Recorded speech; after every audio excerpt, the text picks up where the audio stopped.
ട്രെയിനിനുള്ളിൽ വെച്ച് പെൺകുട്ടിയുടെ നടുവിന് ചവിട്ടിയാണ് ഇയാൾ പുറത്തേക്കിട്ടത് എന്നാണ് മനസ്സിലാക്കുന്നത്. ബാത്റൂമിൽ നിന്ന് ഇറങ്ങി വരുമ്പോഴായിരുന്നു ഈ ആക്രമണം ഉണ്ടായത്. തന്നെയും ആക്രമിക്കാൻ ശ്രമിച്ചുവെന്ന് ദൃക്സാക്ഷി എന്ന് കൂടെ ഉണ്ടായിരുന്ന ആ പെൺകുട്ടി പറയുകയാണ്. പ്രകോപനം ഒന്നുമില്ലാതെയായിരുന്നു ആക്രമണം.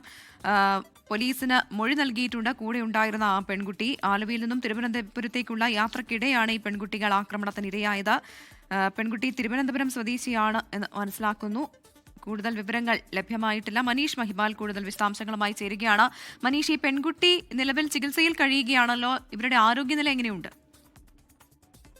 പ്രവിത, ഈ പെൺകുട്ടിക്ക് പുറമെ വലിയ പരിക്കുകളൊന്നും കാണുമ്പോൾ തോന്നില്ല. പക്ഷെ ആന്തരികമായി രക്തസ്രാവം ഉള്ളത് കൊണ്ടാണ് നിലവിൽ മെഡിക്കൽ കോളേജ് ആശുപത്രിയിലേക്ക് മാറ്റുന്നത്.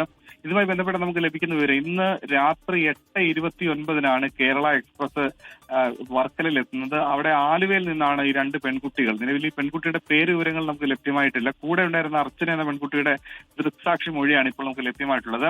ഈ പെൺകുട്ടി പറയുന്നതനുസരിച്ച് 8:29 വർക്കലയിൽ എത്തുന്നു. വർക്കലയിൽ എത്തിയ ശേഷം പിന്നീട് 2 കിലോമീറ്റർ ഈ ട്രെയിൻ പിന്നിടുമ്പോഴാണ് ഈ ട്രെയിനിലെ ശുചിമുറിയിൽ നിന്നും പുറത്തേക്ക് വരികയായിരുന്ന ഈ പെൺകുട്ടിയെ അവിടെ നടുവിന് ചവിട്ടിയാണ് ഈ മദ്യലഹരിയിൽ ഉണ്ടായിരുന്ന സുരേഷ് കുമാർ, പനച്ചമൂട് സ്വദേശിയാണ്, തിരുവനന്തപുരം സ്വദേശിയാണ്. ഇയാൾ മദ്യലഹരിയിലായിരുന്നു. ഇയാൾ നടുവിന് ചവിട്ടിയാണ് ട്രെയിനിന് പുറത്തേക്ക് ഈ പെൺകുട്ടിയെ ചവിട്ടി ഇടുന്നത്. ഒപ്പം തന്നെ കൂടെ ഉണ്ടായിരുന്ന അർച്ചനയെയും ഈ ട്രെയിനിന്റെ പുറത്തേക്ക് പകുതി ഇയാൾ തള്ളിയിടാൻ ശ്രമിച്ചു. അപ്പോൾ അവിടെ ഉണ്ടായിരുന്ന ജനറൽ കമ്പാർട്ട്മെന്റിൽ വെച്ചാണ് ഈ സംഭവം ഉണ്ടാകുന്നത്. ആ സമയത്ത് ജനറൽ കമ്പാർട്ട്മെന്റിന് ഉള്ളിൽ ഉണ്ടായിരുന്ന മറ്റൊരാൾ സഹായിച്ചത് കൊണ്ടാണ് ഈ പെൺകുട്ടിയെ തിരിച്ച് കയറ്റാൻ ഈ ട്രെയിനുള്ളിലേക്ക് കയറ്റി അങ്ങനെ ഇത് തടഞ്ഞതുകൊണ്ടാണ് ഈ പെൺകുട്ടി രക്ഷപ്പെട്ടത്. അങ്ങനെ അർച്ചനയാണ് ഇപ്പോൾ ഇതിന് മൊഴി നൽകിയിട്ടുള്ളത്. അങ്ങനെ ട്രാക്കിലേക്ക് വീണ ഈ പെൺകുട്ടിയെ പിന്നീട് അവിടെ ഉണ്ടായിരുന്ന റെയിൽവേ ജീവനക്കാരും നാട്ടുകാരും ചേർന്ന് ആ പെൺകുട്ടിയെ എടുത്തു. ആ സമയത്ത് എതിർദിശയിൽ വരുന്ന മെമു ട്രെയിനിലെ ലോക്കോ പൈലറ്റ് ഇത് കണ്ടു. അങ്ങനെ ആ ട്രെയിൻ അവിടെ നിർത്തി. അങ്ങനെ ആ ട്രെയിനിലാണ് തിരിച്ച് ഈ മെമു ട്രെയിൻ എതിർദിശയിൽ വന്ന മെമു ട്രെയിനിലാണ് വർക്കലയിലേക്ക് ഈ പെൺകുട്ടിയെ കൊണ്ടുവരുന്നത്. പിന്നീട് വർക്കലയിലുള്ള ആശുപത്രിയിലേക്ക് ആദ്യം എത്തിച്ചതും അവിടെ നടത്തിയ പരിശോധനയാണ് പെൺകുട്ടിക്ക് ആന്തരിക അവയവങ്ങളടക്കം ആന്തരികമായ രക്തസ്രാവമുണ്ട് എന്ന് മനസ്സിലാക്കിയതിന്റെ അടിസ്ഥാനത്തിലാണ് നിലവിൽ ഈ തിരുവനന്തപുരം മെഡിക്കൽ കോളേജിലേക്ക് മാറ്റിയിട്ടുള്ളത്. ഈ പ്രതിയുടെ പശ്ചാത്തലമോ മറ്റു കാര്യങ്ങളോ ഒന്നും നിലവിൽ ലഭ്യമായിട്ടില്ല. പ്രതിയെ ചോദ്യം ചെയ്ത് വരികയാണ്. പ്രതി അമിത മദ്യലഹരിയിലാണ്. നിലവിൽ ഈ പ്രതി നൽകിയിട്ടുള്ള മൊഴി താൻ ഒന്നും ചെയ്തിട്ടില്ല, പെൺകുട്ടിക്ക് ഭ്രാന്താണ് എന്നുള്ള മൊഴിയാണ് ഇയാൾ നൽകിയത്. പക്ഷേ ഇയാൾ അമിത മദ്യലഹരിയിലാണ്, ഇയാൾ തന്നെയാണ് ഈ കൃത്യം നടത്തിയതെന്ന് നിലവിൽ 2-3 പേർ തന്നെ പോലീസിന് മൊഴി നൽകിയിട്ടുണ്ട്. ഇയാളുടെ ക്രിമിനൽ പശ്ചാത്തലമോ മറ്റു കാര്യങ്ങളോ ഒന്നും ലഭ്യമായിട്ടില്ല. ഇയാൾ ഒരു മധ്യവയസ്കനാണ്. ഇയാൾ തിരുവനന്തപുരം വെള്ളറട പനച്ചമൂട് സ്വദേശിയാണ്. സുരേഷ് കുമാർ എന്നാണ് പേര്. ഇയാൾ എവിടെ നിന്നാണ് ഈ ട്രെയിനിൽ കയറി അടക്കമുള്ള വിവരങ്ങൾ ഇപ്പോൾ ലഭ്യമായിട്ടില്ല. ട്രെയിൻ ടിക്കറ്റ് എടുത്തിട്ട് തന്നെയാണോ കയറി അടക്കമുള്ള കാര്യം ലഭ്യമായിട്ടില്ല. എന്താണെങ്കിൽ ഈ പെൺകുട്ടി ഇന്ന് വൈകിട്ടാണ് ഈ പെൺകുട്ടി അർച്ചന എന്ന പെൺകുട്ടിയോടൊപ്പം ഈ ആലുവയിൽ നിന്ന് ടിക്കറ്റ് എടുത്ത് തിരുവനന്തപുരത്തേക്ക് യാത്ര തിരിച്ചത്. കൊച്ചുവേളിയിലേക്കുള്ള യാത്രയായിരുന്നു. കേരള എക്സ്പ്രസ് കൊച്ചുവേളി വരെയുള്ള ട്രെയിനാണ്. അങ്ങനെ കൊച്ചുവേളിക്ക് മുൻപ് വർക്കലയിൽ വെച്ചാണ് ഒരു പ്രകോപനവും ഇല്ലാതെയാണ് ഈ സുരേഷ് കുമാർ ഈ ആക്രമണം നടത്തിയെന്നാണ് നിലവിൽ നമുക്ക് ലഭിക്കുന്ന വിവരം. യാതൊരു തരത്തിലുള്ള കമ്മ്യൂണിക്കേഷൻ, അതായത് ഈ ആക്രമണം നടത്തിയ സുരേഷ് കുമാറുമായി എന്തെങ്കിലും തരത്തിലുള്ള ശല്യം ചെയ്യലോ അല്ലെങ്കിൽ ഇയാളുമായിട്ടുള്ള എന്തെങ്കിലും സംസാരമോ എന്തെങ്കിലും തരത്തിലുള്ള തർക്കമോ അങ്ങനെ ഒരു കാര്യവും ജനറൽ കമ്പാർട്ട്മെന്റിൽ വെച്ച് ഉണ്ടായിട്ടില്ല.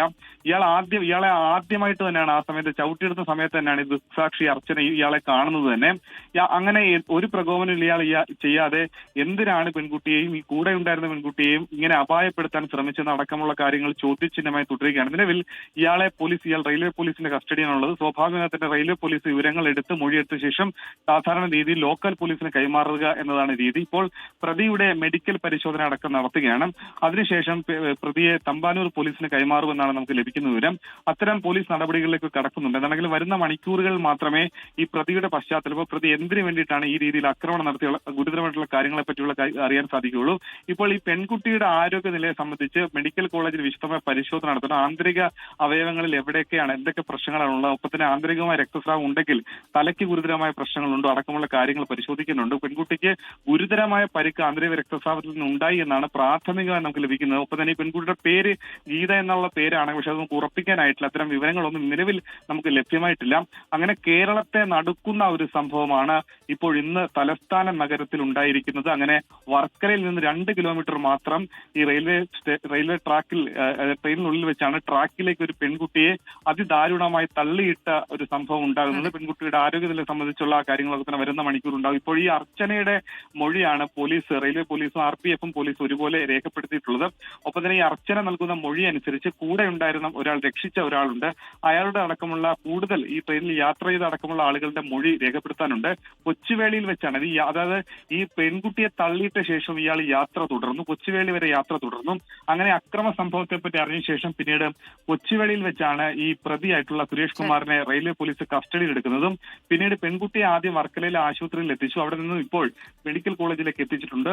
മറ്റു വിവരങ്ങൾ നമുക്ക് ലഭ്യമാകുന്നതേ ഉള്ളൂ. നിലവിൽ പരിമിതമായിട്ടുള്ള വിവരങ്ങളാണ് ഇതുമായി ബന്ധപ്പെട്ട് നമുക്ക് ലഭ്യമായിട്ടുള്ളത്. പ്രവിധ, ലോകത്തെവിടെയായാലും ഏത് സമയത്തും 24 വാർത്തകളും ഓഗ്മെന്റഡ് റിയാലിറ്റി പാക്കേജുകളും എക്സ്പ്ലെയിനറുകളും വിശദമായി കാണാൻ ഞങ്ങളുടെ യൂട്യൂബ് ചാനൽ നിങ്ങൾക്ക് സബ്സ്ക്രൈബ് ചെയ്യാം.